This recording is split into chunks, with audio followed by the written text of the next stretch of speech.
Hello and welcome to the Punter, the show that likes to keep you up to date with all the sports betting action across the sporting calendar.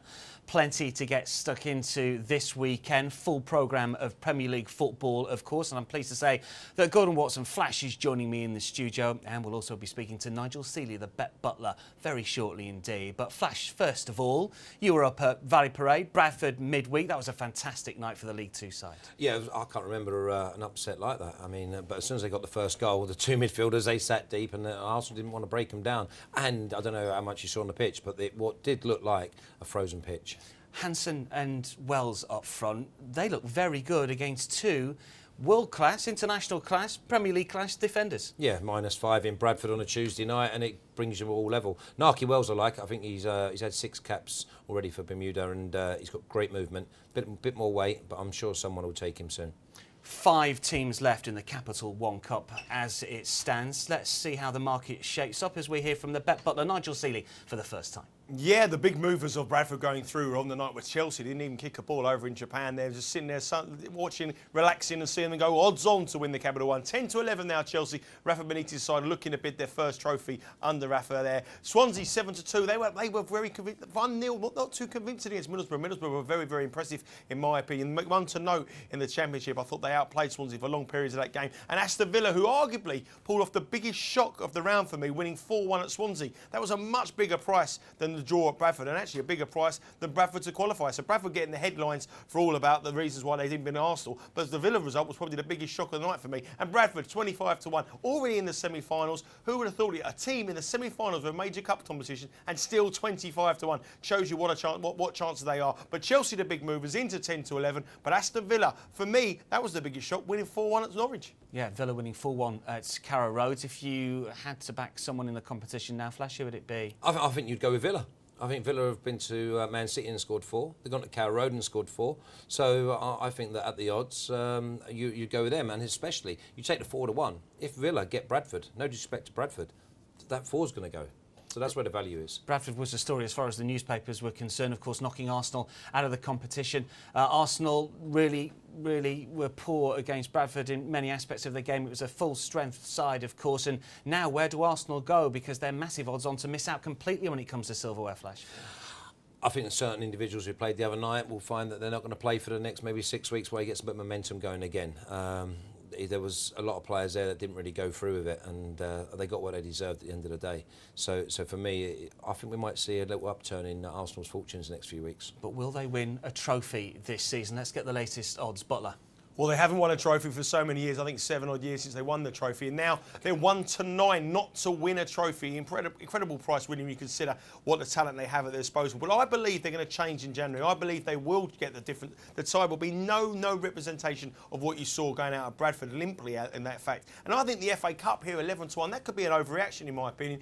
When you've seen Arsenal double figures to win the FA Cup, they're usually around about 5, 6, maybe 7-1 at a push. But 11-1 to win the FA Cup. If you want to back them to win a trophy, it's 11-2. The Champions League 33-1 to win that, and 100 we can put another naught in the Premier League. Not for me at all, but it's all about the FA Cup. I think that's where they got their best hope. So 11-1 to win the FA Cup, 1-9 to be the net to not come with no trophy again. But the man under pressure, Arsene Wenger, everyone's saying he's going to go. Everyone's calling for his head. But look at the list of people you have here. Pep Guardiola, the favourite at 5-1. He's the favourite for the Chelsea job. He's the favourite for every major job in Europe. You got Remy Gard 14-1, and Jose Mourinho at 16-1. If none of those two really Guardiola and Mourinho won it. Look at the list underneath it. Martin O'Neill, absolute struggling, 20-1. Paul Lambert, 20-1 at Norwich. You've even got Alan Pardew in some bookmakers list at 25-1. So Arsenal fans, just think about it for 1 minute. Who do you want to be? Arsene Wenger or Paul Lambert to be manager at the end of the season? Because I don't think Guardiola will go there, because he's going to be hot property in every club in Europe this year. Yeah, I think the bookmakers basically don't know. I mean, who do you think might take over from Arsene Wenger? I thought it was Guardiola maybe 18 months ago. I just think that everything's set up for him now. I think he'd love to work with Arsene Wenger when he moves upstairs, which everybody expects to do. It's just set up for Guardiola to go in there. They play exactly the same way as he likes to play. Yeah, it'd be interesting to see if the former Barcelona coach does indeed rock up at the Emirates Stadium. Let's keep it on the managerial theme. The next manager to lose his job in the Premier League, well, obviously Arsene Wenger features in this, but it's the usual suspects towards the top end of the market. Brian McDermott, Martin O'Neill, I guess the pressure is off to a certain certain extent because of Sunderland's win over Reading in midweek? I don't think that Martin O'Neill was under any pressure from upstairs. I think Martin O'Neill's under pressure from himself. So it won't be a sack race. It will be basically maybe the next manager to leave because he'll throw the toys out and say that I can't do anything more. But they keep winning just as you think. I mean, Fulham, if they hadn't got a result 2 weeks ago, they went there and won 3-1, then he may have left then. They may have left in midweek if they hadn't got a result against Reading. They keep pulling it out, so they keep keeping hold of him. Chip a coin, anyone. I think Pardew might be the value. Yeah, it's interesting, isn't it? Alan Pardew's got a long-term contract at Newcastle, but they're under pressure. Martin O'Neill could walk. He's got a bit of previous. Let's get the latest prices, Butler. Yeah, an incredible market since Benitez took over at Liverpool from Roberto Militao. Sorry, Chelsea since Roberto Militao got sacked there. We've had 3 different managers in this market who've been favourites. Obviously, Nigel Atkins was very, very short at some stage. You've then had Martin O'Neill was odds on last week, and now Brian McDermott. I think Brian McDermott is a false favourite in this market. I really do. He's 2-1 favourite to win it. But what do Reading fans expect? 4th and bottom is a good result for them. They haven't had any money to spend. Let's see what he does. And I think the 2-1 could be a little bit of a false favourite. Martin O'Neill 6-1. He keeps grinding out the results. They play Manchester United at the weekend. Let's see what happens then. And a very tough run of fixtures. He's gone from 4-5 to 6-1 on back of 1 win against Reading. I think that's too much of a move because they're still banging trouble. Wenger's an 8-1 shot. He was as big as 12-1. That has been slashed into 8-1 and as short as 4-1 with some bookmakers. Mancini under huge pressure, probably at the end of the season. Benitez looks as though he's not going to go. And Pardew 25-1. But from my point of view, I think no manager to go at 20-1 could be a call because going through some serious stages now, you're looking at people with money in the transfer market, and I think you'll see a lot of changes at the end of the season rather than halfway through. Yeah, no manager at 20-1 makes a little bit of appeal. I think the Butler's right. Brian McDermott at 2-1. I mean, Reading aren't really going to get rid of Brian McDermott, are they? I mean, they've given him plenty of time before. Just because they're hovering where they are in the league table, they're not going to get rid at this stage, are they? No, you just get labelled by association. As soon as you're in that bottom 3 or you look as if you're in trouble, then you think they're going to pull the trigger. Teams like Reading and Southampton would be urged not to do it because they're just building. Now, I look at that and think, Pardew, that Newcastle was sitting on 17 points.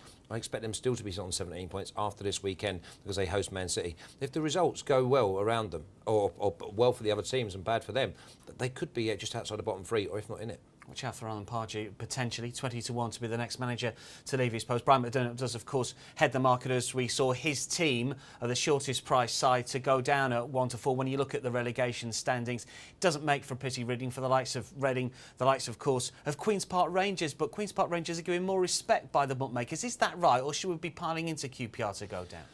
I keep saying that Queen's Park Rangers are going to be fine because of Harry factor, but they don't keep clean sheets. Their defenders just switch off at vital times. So they can be playing excellently and then they find themselves 1-0 down. I think Queen's Park Rangers got it all to do, to be honest. I think they really will be there at the end. I think Reading. But, you know, there's always someone that gets sucked in. West Bromwich Albion are not out of this. I mean, I know they're sitting in the top sort of 6 or 7, but someone always gets dragged in. Butler, you're a QPR fan. How do you see it? Do you think Harry's going to get your team out of trouble? Well, statistically, no. I mean, I don't think he will. I know winning 16, I think they're a bad side for a reason. But let's see what he does in January. And that's what bookies are hoping to see. Any new names. The name of David Beckham's been linked there. See if they come in and change the fortunes around at QPR. Big result, big week for them. The big match for them at the weekend. We'll come on to in a minute. But Reading 1-4. The gap is now forming between the bottom 2 and the rest of the pack. They're moving away. Southampton 6-5. They've got goals. Their home form's going to be good for them. There's a team on this captured again, like Flash said, West Bromwich Albion. I think they may have a little bit too much to do. But Norwich, they've gone on that good run. Everyone said, oh, they're going fantastically well. They're going to be pushing for Europe rather than relegation. They got beat 4-1 at the weekend. Let's see what they do. They've been pushed out to big, big prices. Sunderland still 4-1. Just because they beat Reading at 3-0 at home doesn't make them a 4-1 shot. They still don't score goals. And they play Man United at the weekend. If they get hammered there, they'll be down to 5-2. So Reading and QPR forming the gap. But there could be a shock name made away on this caption who gets sucked into that 3rd spot. Yeah, I think we're all pretty sweet on West Brom going down at the start of the season, but they've overachieved, I think, and suddenly the bubble has burst a little bit. Let's focus on the other end of the table. Flash, Manchester United, of course, have got that gap now between themselves and Manchester City after last weekend's derby win. You took United at the start of the season, obviously no reason to change. No, absolutely, but I would say the 4-7 now, I think will probably get bigger. But there'll be twists and turns, and we know that, first of all, I think Man City, they were home and host last year. Then Man United were home and host. So it's a 2-horse race for me. I think you can put a line through anybody else. And obviously, Man United being 6 clear at the moment, you're sitting happy if you backed them at the start. You mentioned that 4-7. Let's get the full market when it comes to winning the Premier League. Butler.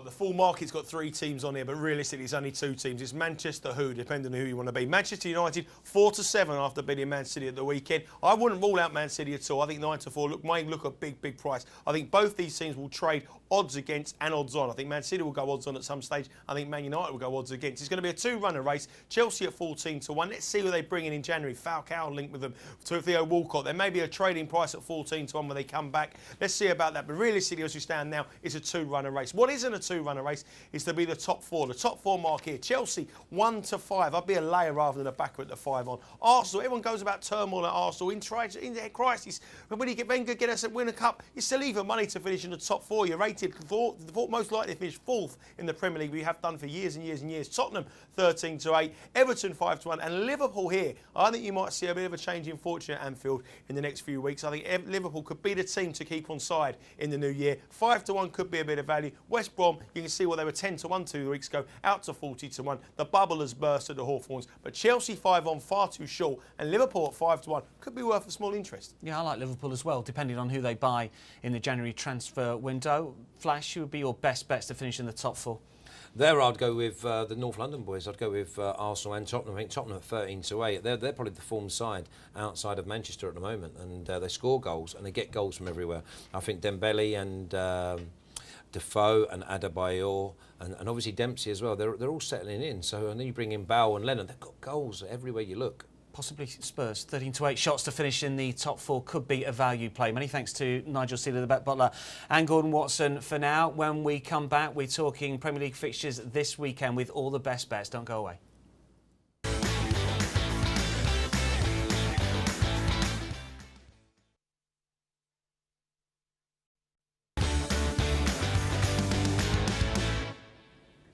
Welcome back to the Punter as we endeavour to pinpoint the best bets over the course of this Premier League weekend. First up, the lunchtime game that's live on the box. It's Newcastle versus Manchester City. Let's hear from the Bet Butler, Nigel Seeley, with all the latest match prices. Yeah, I mean, the first rule of betting in the Premier League is never, ever back odds on always, and I'm going to break that rule today. I think Manchester City need to bounce back on the back of the defeat against Manchester United. The heart-narrowing last-minute kick of the game that cost them the 3-2 victory at Old Trafford at Etihad. Man City 7-10, around about 8-11. They've got a brilliant record in this fixture. They've won 4 of the last 5. The other one ended in a draw. You have to go back 7 matches since Newcastle won this game. The draw here is 11-4. Newcastle 9-2. Everyone knows Newcastle decimated by injuries to key players. Ben Arthur come off against Fulham on Monday night. But Man City, all the stats here to go in Man City, and I think they will bounce back because they have to. Odds on away from home. Flash, no Vincent Kompany, or potentially no Vincent Kompany. Gareth Barry's banned as well. Not quite sure if that's a good or a bad thing for punters. Are you with City odds on? Without a doubt, they're the champions. I mean, I have to agree with the Butler. You always want to odds on look on. But not this weekend. I think that Man City, I think Newcastle are struggling, so I think Man City will come out and show that they are champions. They've got goals in them. I expect maybe Dzeko will play a good hand away from home. So for me, Man City, I think they're good value. Do you see goals in the game? Last season, City won 2-0. Right at the end of the season, there was plenty on it then. Of course, they needed to win to make sure that they went into the final game with the destiny in their own hands. Could this be a different game, more free-flowing? Without a doubt, I think it'll be an end-to-end game. I think it'll be like a basketball match. And Man City, with the amount of goals they've got in them, let's not forget Newcastle. Even though they're not doing so well and they are languishing at the bottom, they have got goals in them. So potentially, I think it could be a goal fest. But over 2.5, without a doubt. Let's take a look at one or two of the speciality markets. Butler. Yeah, I mean, I can't believe the price in the over 2.5 goals, 5 to 6. I'm always a big person who goes under 2.5 goals. But on this occasion, I'm going to go over. If you look at the stats, 12 goals in the last 4 fixtures in this fixture here. And I tell you what, all the talent that Flash says, you've got to see goals. I think with Kompany being a doubt, you've got Bar, you've got Cisse running into a weaker side, probably with a Leicester in that centre defence there. I think it's got to be goals. Man City score. Tevez is on fire. Dzeko's maybe if he starts, I'm not quite sure about that. We have to see who starts. But I think there's goals in the game. The stats say goals. It's crying out goals. Over 2.5, 5 to 6. Got to be the bet. The half-time, full-time markets. A lot of people will be back in Man City. And I usually go for draw half-time, the favourite full-time. On this occasion, I think Man City will be too strong. And Man City at 7-4 probably represents some value. I don't like usually backing them in around about 11 to 10 or even money, but I do on this occasion. If you fancy Newcastle 10-1. And everyone says it's a tough place to go, Newcastle. Not the case anymore. They're a very average side, missing key players. If you do fancy fancy Newcastle. Perhaps you want to go draw Newcastle 11-1. The first goal scorer picks, this is a very difficult one to say, especially for Man City purposes. You have to wait to see the team news. But the way Tevez played when he came on as a substitute, he's got to start this week against Newcastle. It was fantastic when he came on against Manchester United. And at 5-1, he would get my vote. Newcastle, no look further than Barr and Cisse. Ben Arthur did come off against Fulham. I'm not quite sure whether he's recovered from that. But Barr and Cisse are going to be the front two. They may cause problems for a Man City side without company, but it's all about Tevez for me and a nice 5-1. Yeah, Tevez certainly came on and did well for Manchester City in the Manchester derby. It was a surprise that he didn't start Tevez. You mentioned Dzeko before. Do you think that Roberto Mancini likes to play Dzeko away from home and should play Tevez at home? What's your best partnership from a Manchester City point Away of view? from home, it's Dzeko and one other, because he'll lead the line, he'll take the pressure off you. But at home, I think it's got to be Tevez and Aguero. They're fantastic. Even home or away, if you could fit the three of them in. But I feel that with Man City, for the last 10 or 15 minutes, 20 minutes of a game, the opposition defends so deep, that's the time to bring Dzeko on. And he scored, I think, 6 goals this year by coming off the bench. So away from home, you start. At home, I'd keep him on the bench. Let's move on to Liverpool against Aston Villa. Once again, we can get the match odds first up from Butler. Yeah, Liverpool very, very short for this. And I think they look, on first glance, they look very short. 2-5. This is Aston Villa side that won 4-1 in the Capital One Cup at Norwich. Looking good. Benteke looks a great player, probably the star of the season for me. They look like a proper team under Paul Lambert here. But Liverpool will always have their backers at 2-5, and they're probably going to start off shorter. They have a fantastic record in this fixture. They haven't only lost 1 in the last 9.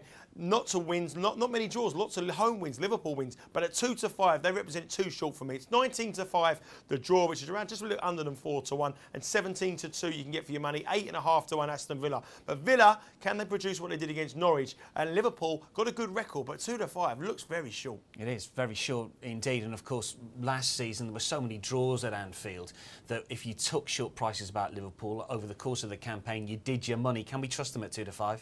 No, not at all. I mean, you can't, because they haven't got more than one goal scorer. They don't score more than one in a game. I know last week was a bit freaky. I mean, they were getting battered by West Ham, and then injuries to certain West Ham personnel meant that Liverpool came into the side with a lot of luck.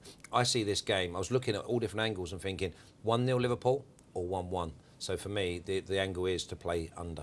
Suarez, of course, is back after a one-match ban. It's interesting you mentioned last weekend, because when you look at the results, Suarez in, Suarez out, there's not too much difference. And did they play any differently with him out of the side? Were there more players that you could consider for first goal scorer, anytime goal scorer? Were there, in fact, more goals in Liverpool when you look back at that West Ham game than maybe when Suarez played, if the game always comes through the Uruguay? Exactly, and we're looking at Arsenal and Robin van Persie last year. We're looking now at Liverpool. And if you have success like they undoubtedly do have when Suarez is playing, then you're going to have to keep going that way. When he's not there, other players come to the fore. I thought John Joe Shelby done really well last week, and if he plays attacking midfielder, I think he might get on the score sheet. Yeah, John Joe Shelby, who's been terrific in the Europa League as well for Liverpool. He could feature towards the top end of the market, potentially when it comes to those Liverpool goal scorers. Butler, one suspects it's Suarez, though, that tops the charts. It is, but he's very short again. 3-1, Luis Suarez. I mean, one team, well, he's a one-man team, I think, Liverpool, and Suarez is the main man. But last week, without him, they won 3-2 and scored 3 goals, which is incredible for them. I'll take your point. Shelby will probably be around about a 12 or a 10-1 shot. Take that, because if he plays up front, you're probably looking at a little bit of value here. Gerrard, 7-1. I wouldn't be backing him to win this game at scoring this game at 7-1. I think that's very, very short. His goal scoring days look to be over for me. Sterling, 8-1. He doesn't score any goals, so why would I back him at 8-1? Benteke is obviously the threat, and probably just one of the buyers of the season. He's a 13-1 shot. Wyman come off the bench and scored 2 in the Norwich game. He's a 16-1 shot. But it's all about Suarez, 3-1 to score, and probably around about 4-6 to score any time. If you look at the over and under market, under 2.5 goals, 6-5, over 4-6. Now, on first glance, you'd be saying, I've got to be rushing to back the under 6-5. But in the last 10 games in this fixture, only one game has produced less than 2.5 goals, and that was last season in a 1-1 draw. But this is when Liverpool and Aston Villa were pushing for Premier League titles rather than relegation and being in mid-table obscurity. The thing is here, under 2.5 goals is the bet on current form, 6-5. Forget the 4-1 win in the Capital One Cup. Forget the 3-2 last week. It's about what they do week in and week out in the Premier League. This is a Liverpool side that could only fail to win 1-0 against, just managed to win 1-0 against Southampton, and Aston Villa at home and away can't score in the Premier League. So under 6-5 is the value, but the stats say over 2.5 goals. It's up to you which way you want to play, but I'm certainly going under at 6-5. Yeah, I think I'd go under as well. And you mentioned before, you're looking at maybe 1-0 Liverpool, 1-1 as well, which of course would take it under 2.5. This is a strange thing with Liverpool. We know that they can open up, but at home they don't generally, do they? Well, they get nervous. because of what happened last year. They drew so many games. Teams don't go to Anfield now and they don't park the bus. They actually think to themselves, we can get something out of the game. And then when Liverpool do go in front, if there's a goal, then they sit back and they think, oh no, it was almost like that last week, that when they went to West Ham and they invited pressure and they let other teams off the hook. They got 1-0 up against Southampton and they kept it. What about Villa for you this season? They had that terrific game and win in the Capital One Cup, but in the league they've been terrible, haven't they? Yeah, they need more goals. I mean, they're looking at Holman, Weimann and Benteke, but they're a young side. And this is why I look at the odds and say Liverpool draw or Villa. I'm thinking, I can't pick any of them because Villa are a young side. Yeah, difficult one to predict, we think, when it comes to that match at Anfield. What about the game at Old Trafford? This one looks home banker material, or does it? Certainly the odds suggest it, don't they, Butler? The odds suggest it, the stats suggest it, and everyone out there will back Manchester United. This is the one the bookies want to get beat. Everyone will have them in their accumulator. They've only lost one in 35 matches at Old Trafford against Sunderland. And I think, forget the 3-0 win against Reading. Manchester United will have far too much strength for a Sunderland side in real trouble, I believe. I really do. I still think they're a better than 4-1 to go down. I still think Martin O'Neill at 6-1 to be the next Premiership manager to go is a decent wager. Man United will do no favours for Sunderland fans tonight, and they're a good bet. I think they'll win by more than 1 goal. I think play them on their handicap to win by 2 or more. I think it's a fantastic bet. If you do fancy Middlesbrough, they're 16-1 to win this game. Not for me. 13-2 to draw, probably the best you could hope for. You know he's going to go very defensively. Try hit him on the break with the only man who could score, Fletcher. But Man United 2-9, definitely a bet. But probably back Man United to win half time, Man United to win full time, or maybe even Man United on the Asian handicap. 2-9, not for me, but Man United will win. Where's the angle for you, Flash? Because 2-9 is very, very short. And for the regular player just wanting a single, it's not really worth it for them. Where's the best bet for you, do you think? I think Man United will win. I think Man United will win comfortably. I think there's maybe, you're going to get a bit of value in maybe Hernandez or Welbeck, because obviously everyone will be looking at Rooney and Van Persie. I don't think both of them will play. And I think maybe over 3.5 goals. I think there could be 4 goals in this game. There is a suggestion that Rooney could miss out because of illness. Has Robin Van Persie overtaken him as the man that punters like to bat for first goal scorer when it comes to United, do you think? I think you've got to say that because Rooney's playing a little bit of a deeper role than sets off others. I think they were outstanding last week. But again, Robin Van Persie's runs actually made Rooney's goals. Even though he had nothing to do with any of them, he's running off the ball, made it. I think they're balanced really well, Man United, at the moment. And it's a nice problem to have, isn't it? Let's take a look at one or two of the speciality markets. Butler.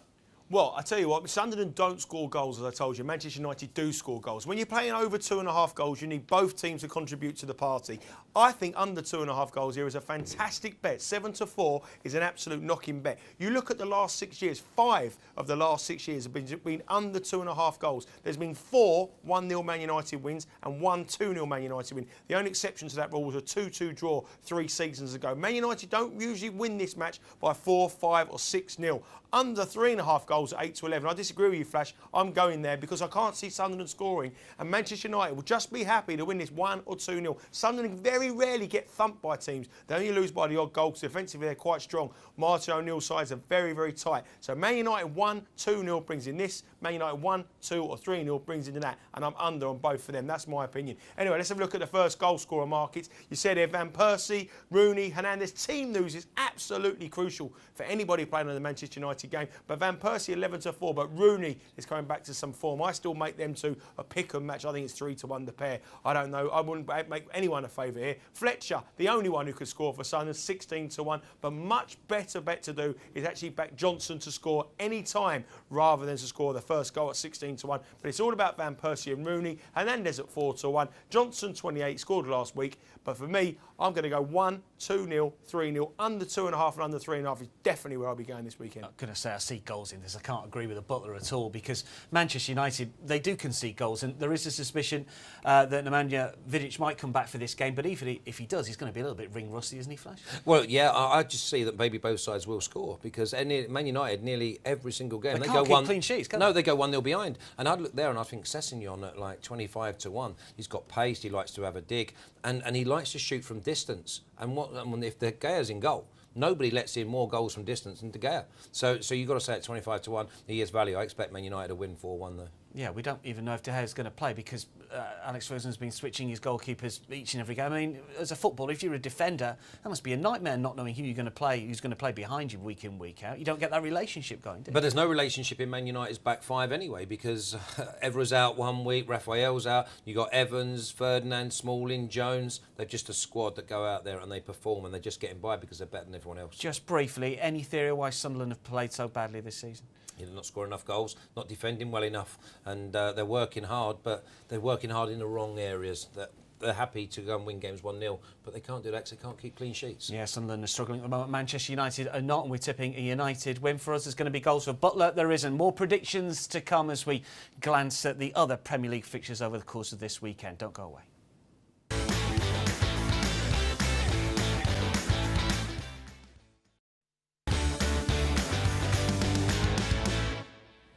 Welcome back to the Punter as we continue our look through all of the Premier League fixtures this weekend from a punting perspective. Next up, we can take a look at the game featuring Norwich and Wigan. Let's get the match prices first up from the Bet Butler. Yeah, I think this is a very, very interesting game. I really do. I think Norwich are on the back of this fantastic Premier League run, but they got beat the midweek against the Capital One against Aston Villa. It's whether they can bounce back from that disappointment. They come so close to doing so well and reaching a semi-final of a major competition for such a long time. And will that have affected them? They didn't play Houlihan, who's a real key player to them. He'll be back for this game. But at 5-4, I think they're a little bit short here. Wigan are 5-2. They're a proven Premier League side. Obviously, they know how to get out of that relegation battle. They're in it at the moment, but they'll be out of it. I'm convinced of that. The draw at 23-10. This fixture last season was a 1-1 draw. I wouldn't rule that out again. I think the 23-10 perhaps makes some appeal. But the best bet for me was to lay Norwich on the exchanges. Or if I was a bookmaker, I was sitting in my lovely comfy desk and my big swirly chair, I'd be saying, yeah, you can have another grand on Norwich. Yeah, you can have another 2. Norwich are a lay for me. Get on the draw. 5-4 about Norwich. They're relatively expensive lay. When you lay teams, you like to lay them odds on, I guess. Flash, how do you see this game? I've been spending too much time with the Butler because I totally agree. I think there's two angles to come here. I think this is like Southampton versus Wigan. Southampton played Wigan earlier on in the year. It was their first home game. They were up for it. You have a look at Norwich, they'll be up for it. They're absolutely flying at the moment and they'll play straight into Wigan's hands. When you do a match-up of the personnel, Wigan come out stronger. I think Norwich are a lay and Wigan are a back. It's interesting because Norwich were the Fulham horse going into that game in the Capital One Cup against Aston Villa. Plenty of punters got on board, but they were undone, unfortunately. You get a feeling that teams like Norwich, and indeed West Brom for that matter, they'll have 3 or 4 games where they look impressive, but they're not good enough to sustain it. And suddenly when you look at the prices, you think, I don't really want to back Norwich at 5-4. And Wigan, we've seen in the past, Flash, I mean, they are very, very good counter-attacking side, and they can go to places like White Hart Lane and win. So there's no reason to suggest that they can't win here. Without a doubt, I think Wigan will win. I mean, I would be more than happy to have Wigan on my side. I think that you match them up with the way that they play, with the personnel, I think Wigan would be favourites on paper. So to be getting 5-2 about potential favourite, then I'd be, you want to take it every day. Goals or not, let's get the overs and unders with the Bet Butler. Not at all for me. I think the unders here is an absolute great bet of 4-5. I'd be about 4-7. I really would. If you look at the stats, Norwich have only scored 8 goals at home in the Premier League. That's the second lowest behind QPR. They've only conceded 7. That's the second meanest behind Stoke at home. Not many goals at Carrow Road.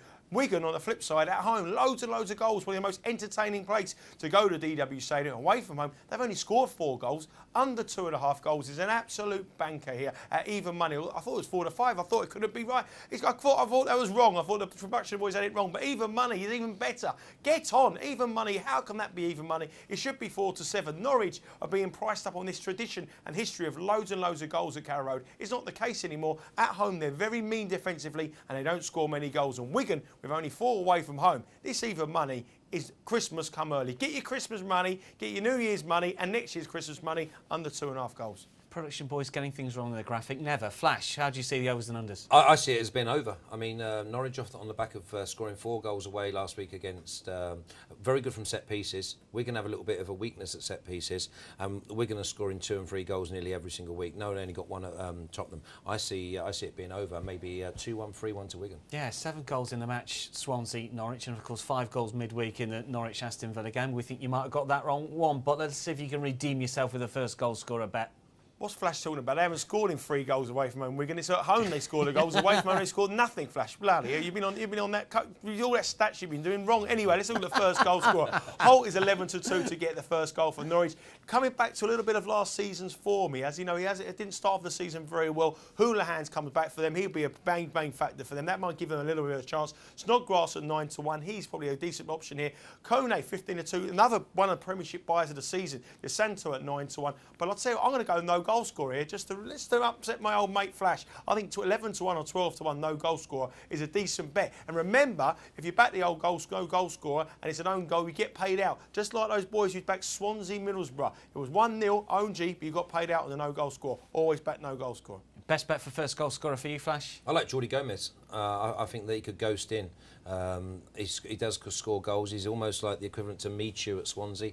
So for me, Jordi Gomez at a double-figure price. Yeah, watch out for Jordi Gomez, maybe to get the first goal in that Norwich-Wigan clash. Let's move it on to QPR versus Fulham. Can Queen's Park Rangers finally get their first Premier League win of the campaign? Butler?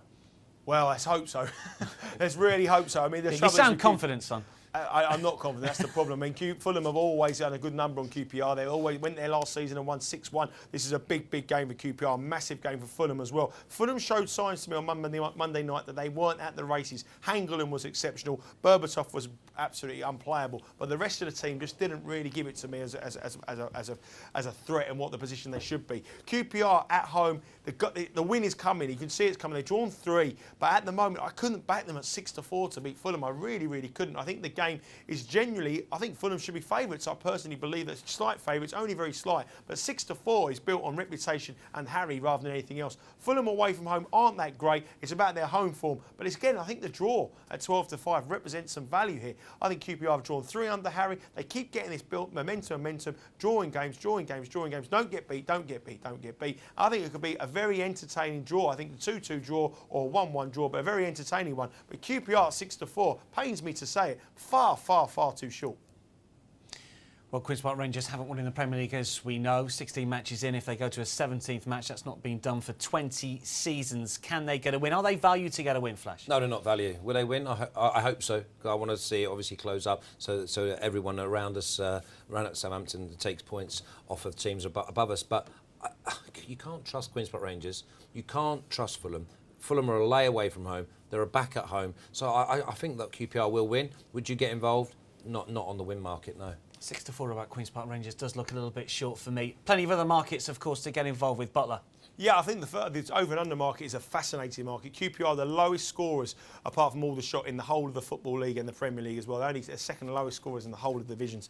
I think Fulham, 81% of Fulham's games have produced 3 or more goals, so proper contrast in styles. But under Harry, you can see 2-2s, 1-1s. It's starting to get goals. Going to Man United is scoring goals. We're starting to score more goals. And for that reason, I think the over 2.5 goals here could be a bet at 4-5. You've always got a chance of scoring against QPR, and you've always got a chance of scoring against Fulham. They've both got a good chance of scoring goals as well. So over 2.5 goals here at 4.5, and maybe even over 3.5 goals, which could be a bet. But that's obviously the other way around. Over 3.5 goals at 21-10, I think could be a decent bet. And for the first goal scorer market, this is an interesting one again. I think QPR will worry about who they're going to play, which team is who's going to play. Mackie has been starting most of the games. He's a 15-2 shot. I think he's certainty to start. So surprising to see him second favourite behind Cisse Hoylet.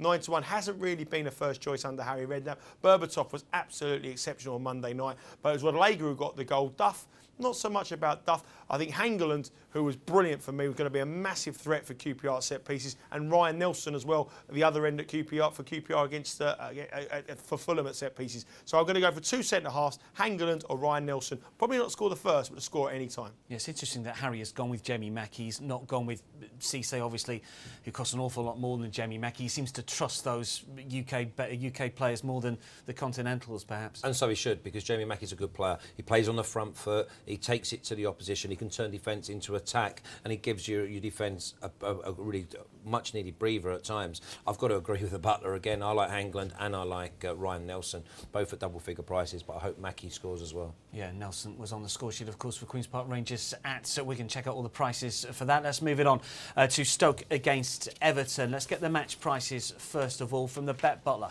Yeah, I mean, this again is a very tricky match to call. Everton have a fantastic record against Stoke, and that is the reason why they're 6-4 favourites. But Stoke don't get beat at home. 2-1 they are. They've only conceded 2 goals at the Britannia Stadium. It's all about the draw for me. Everton have drawn 7, I think, of their last 10 games. Stoke have already drawn 6 already this season, and 4 of them at home. So the draw at 23-10. If you do the maths and work out what price it should be, it should roughly be, on the mathematics evidence of the two of them, around about an even money shot. You're not going to get even money, but 23-10, absolutely fantastic value. It was a 1-1 draw last season. I wouldn't be surprised to see it 1-1 or 0-0 again. Everton, like I say, have a brilliant record here, but so many of these Stoke-Everton games have finished in a draw, and at the moment, who's to say this is not going to be the case again? Butler, of course, suggesting that Stoke don't lose at home. They don't. They've got a fantastic record. I think Stoke at 2-1 might just be the bet here. I still can't trust Everton, certainly when they're not favourites. Yeah, I would be able to trust Everton against Stoke because they do go up a match against them. So for me, it would be a lay of Stoke and have Everton and the draw on my side. You look at the way that Everton play; they'll push Stoke back. Stoke will then have to go from back to front. Well, Everton don't mind that. They love an aerial battle, and I feel that Everton will have the better of this game. And for me, I would tip towards Everton winning. Just about Everton for Flash. Stoke for me. The Butler likes to draw. What about the speciality markets? Well, it's all about the under 2.5 goals, but you're not going to get rich. 4-7, the shortest price on the coupon. Every single week they're the shortest price on the coupon. 3 of the last 4 years this game has produced under 2.5 goals. Last year it was 1-1, and you have to go back 41 games in the Premier League since Stoke scored more than 2 goals in a football match. So it's all about the under 2.5 goals. Under 3.5 goals is 2-9. I even think under 1.5 goals at 7-4 represents a little bit of value. Last week we said Stoke would be a 0-0 draw. I think the draw represents a value again, and maybe even a 0-0 or maybe a 1-1. Look at the first goal score. It's very hard to find out for a first goal score when there's loads of goals in Man City and Manchester United games. It's even harder when you've got 2 teams like this, but you get decent prices for your money. Jelavic is 13-2 to score the first goal. He's the favourite. Fellaini, he's the most popular one. I still can't believe he's an outsider against Jelavic. I think he should be favourite for Everton in every game they play. Crouch at 8-1, Walters at 21-20, Whelan in at 40-1. But you know what? I've got to go for no goal scorer again at a decent sort of price, 10-1. I think this will be 0-0 and maybe even a save at a 1-1 as well. Stoke won't score, Everton won't score, and again, I think both teams will be happy for a point. Strange, isn't it, that Fellaini is bigger price than Jelavic. Fellaini's got more goals and more of a threat for me. Yeah, I would have to agree, but I like Leighton Baines here. He hasn't scored for a few games, and when you look at Stoke, how best are you going to negate their attacking options? And it's basically testing their defensive resolves in wide areas. Man City got caught out last week with Nasri and Silva not tracking back. I think the Stoke might fall into the same trap. So I'd look at Baines at a big score. Yeah, Baines is interesting. Takes free kicks as well, doesn't he, for Everton. We've still got more previews to come. Flash and the Bet Butler will be giving us their best bets when it comes to the televised fixtures on Sunday and indeed Monday night.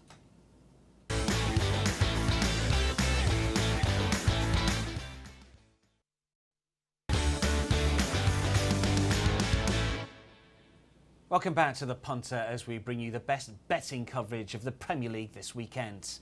Lots of televised action coming your way, and the fixture starts on Sunday with Tottenham against Swansea. One for the purists, this in terms of footballing terms. Is it one for the punters as well? Let's get the latest match prices from Nigel Seeley, the Bet Butler. Yeah, I think it really is. I think 8-13 is a funny price. And I don't mean, funny, 8-13. I mean a price that some people don't look at it as serious value. They look at the price, they think 8-13, oh, it's a little bit too short for me, or no, it's not big enough. I think it's bang in the middle, and I think it represents fantastic value, Tottenham here at 8-13 to beat Swansea. 2-5, or 2-5, you're getting Liverpool to beat Aston Villa. 8-13, Tottenham to beat Swansea. I fancy Tottenham 8-13, much stronger than that 2-5. I know they got beat 2-1. It was heartbreaking, that 2-1 defeat against Everton. 2 goals in the 91st and 93rd minute. But at home, they're a different kettle of fish. Swansea, jury's still out for me about Swansea. Losing 4-3 at home to Norwich, not really the performance I want to see. In midweek against Middlesbrough, they were not of any quality whatsoever. Middlesbrough are arguably the much better side. Last season was 3-1. I think Tottenham will win it. And if Dembele plays, they never lose when Mark Dembele plays. 3-1 the draw, 8-13 Tottenham, definitely for me. Funny. Ha ha ha. Is it funny for you, Flash? I mean, Swansea played midweek. That might take it out of them to a certain extent because they played pretty much a full-strength team in the Capital One Cup. Have they got the squad to deal with playing midweek weekend? Are Spurs going to take advantage? I don't think they're strong enough when they're at full strength to beat a Tottenham side. They're absolutely flying at the moment. We said earlier about Tottenham maybe being in the top 4. If they're going to get in the top 4, they have to win games like this. And I think 8-13 could easily be a 1-2. So for me, I'm with the Butler all the way. I think Tottenham will win. I think it's an out-and-out football match, and I see plenty of entertainment. Plenty of entertainment, plenty of goals. Butler, what do we think? Yeah, I mean, there's always goals whenever these two sides play. Tottenham are always got in goals. They're always over 2.5 goals. Swansea last week won 4 threes. They always score. I think over 2.5 goals is a fantastic bet in this game. Not really at the prices 4 to 6. I wouldn't turn around and say it's a great bet on the prices, but the stats, you can only go one way. That way has to be over. But at 4 to 6, I'll keep my money in my back pocket. Under the 2.5 goals at 6 to 5.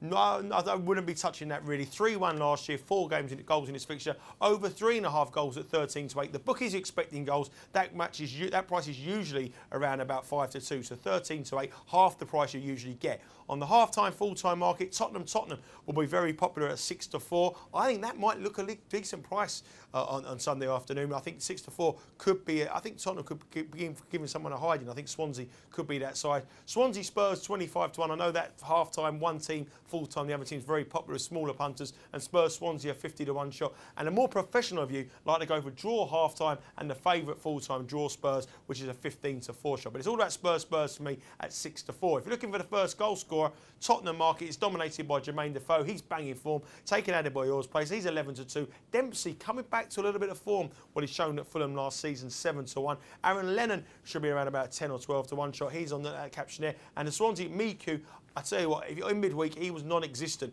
And I don't think it's Miku weather out there at the moment. He had more gloves, he had a load of pairs of gloves on, absolutely freezing. Miku don't fancy it at this kind of month. And I think 8 to 1 with no bets already. I think punters will have him in, but if he's in my dream team, take him out. Defoe the favourite 9 to 2. I think that's where you've got to be heading. Flash, briefly on those specials, what do you think? I think Dempsey. Dempsey's very good at set pieces or getting on the end of set pieces. We saw that 3 of the Norwich goals against Swansea last week came from set pieces. So I'd look for someone that attacks the ball in the box, and Dempsey's got a good track record. Do you ever wear gloves when you played? No. No, I didn't. I wore Just thought I'd check. Short sleeves as well. West Brom versus West Ham. Let's get the latest prices on this one, Butler. Yeah, this is another interesting game of the week. How would you price this game up 3 or 4 weeks ago? I think you'd price it up even money West Brom. 3 weeks on, West Brom haven't won a game. You're even money West Brom. The value is with West Ham 3 to 1 and the draw. Lay West Brom. They haven't won in 3 games. The bubble has burst at West Brom. They're going down that table downhill faster than Franz Klammer. Let me tell you that. West Ham, I tell you, we got beat last week by Liverpool, but I tell you, we were unlucky the week by Liverpool. They out-muscled and out-bullied Chelsea the week before. West Ham, away from home, 3 to 1 is too big. I think West Brom are a fantastic lay at 3 to 8 even money here. Yeah, I think everyone thinks that West Brom are on a downward curve now when it comes to form, and it surprises me that they're that short on West Ham around about the 3 to 1 mark. How would you play it? Well, I think you've got to lay West Brom at even money, but West Brom could even go and win the game because, their home form is probably second to maybe only the top 2 or 3. So you've got to say that West Brom are not value, but they most could likely winners. Yeah, most likely winners. But West Ham hang around. Now, missing Diarmi after last week, again, gives them such drive, but West Ham go from back to front very quickly. Jonas Olsen, if he plays, he'll have to be right on form. So for me, I think West Ham are massive value at 3 to 1, and I would lay West Brom. Butler, what about overs, unders?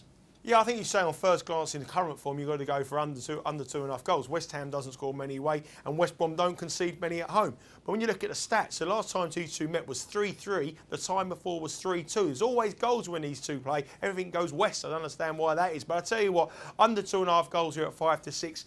I'm hedging towards current form rather than statistical form. So under 2.5 goals, 5 to 6. Not one of my best bets of the weekend. Only a little bit of value, but I think that must be the favourite there. I would only go for under 2.5 goals at 5 to 6. If you look at the half-time, full-time markets, you might get some tasty prices here for West Ham. West Ham here is 6 to 1, but I wouldn't be rushing. I think it might take West Ham a little bit of time to break down this West Brom defence. So I like draw West Ham at 8 to 1. Like I said, I know a couple of you like the West Brom to be leading at half-time and the other team to win at full-time. That's a 50 to 1 West Brom West Ham, and West Ham West Brom is a 28 to 1 shot. I think the best way to play it is just to lay West Brom in the match itself. If we look at the first goal scorer markets, I think this is a very, very difficult one to call. We'll have to see who's playing. I think Andy Carroll plays. I think he could be a decent bet.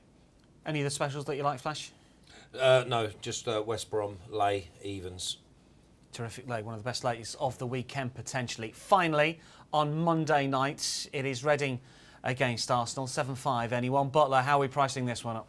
Yeah, I don't think it's going to be 7-5. That's the way. That's 100 to 1 shot. I don't think it's going to happen again. This is a massive, massive match for both teams, for obvious reasons. I think Reading will go in this game thinking, you know what, we've got no better time to avenge that defeat and beat Arsenal. I think the pressure, despite Reading being towards the bottom of the table, the pressure is all on Arsenal here. We talk about odds on aways. We say about teams, Manchester City going away. 4-6 Arsenal. Would you be backing Arsenal at 4-6 against anybody at the moment? The team that lost away at Bradford the last time out? I certainly wouldn't. I think there's goals in the game, and that gives Reading a real chance at 9-2. I think if you take the 9-2 now, you will be able to trade at a lower price. Remember, they got beat 4-3 against Manchester United, going out in front, at least going in the lead twice in that occasion. The draw's a 3-1 shot, but on value, you've got to be looking at Reading, and you've got to be laying at Arsenal at 4-6. Would you be backing Arsenal at 4-6? I wouldn't. Yeah, short price, and it'll be the same team, of course, that played against Bradford pretty much. There might be one or two doubts, but it's not going to be that much different, is it, from an Arsenal point of view? No, I think the Butler's just hit every nail on the head. I think I think Arsenal will win the game at the end.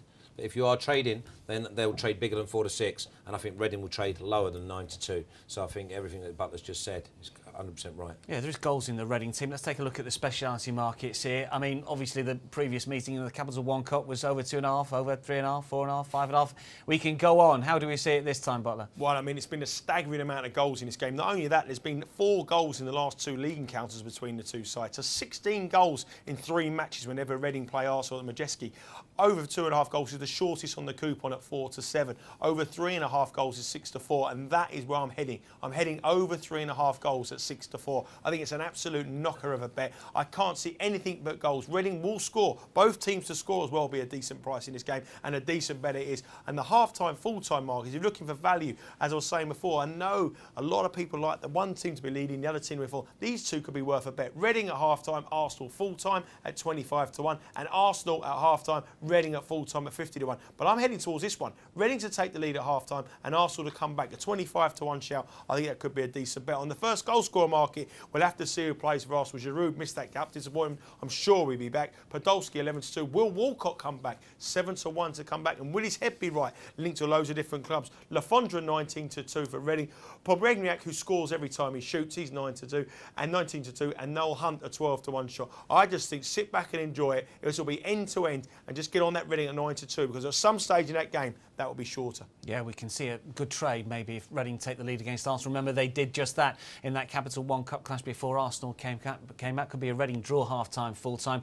When it comes to those specials, we were looking at first goal scorer there. I mean, Walcott's a slight doubt. I think Podolski likewise. We think they both will play. I mean, Walcott has become a key player for Arsenal, hasn't he, Flash? Yeah, but he's been a key player for a couple of years. I mean, you had RVB last year saying that 15% or 15 goals that he scored came from Walcott's feet. I look at this game and think that we might just hear 1-0 to the Arsenal, because I think they need the 3 points that much. They need a clean sheet. They must. And they might get nervous about winning as well. So for me, I'd go for maybe 1-0, maybe 2-0 Arsenal. 1-0, 2-0 Arsenal.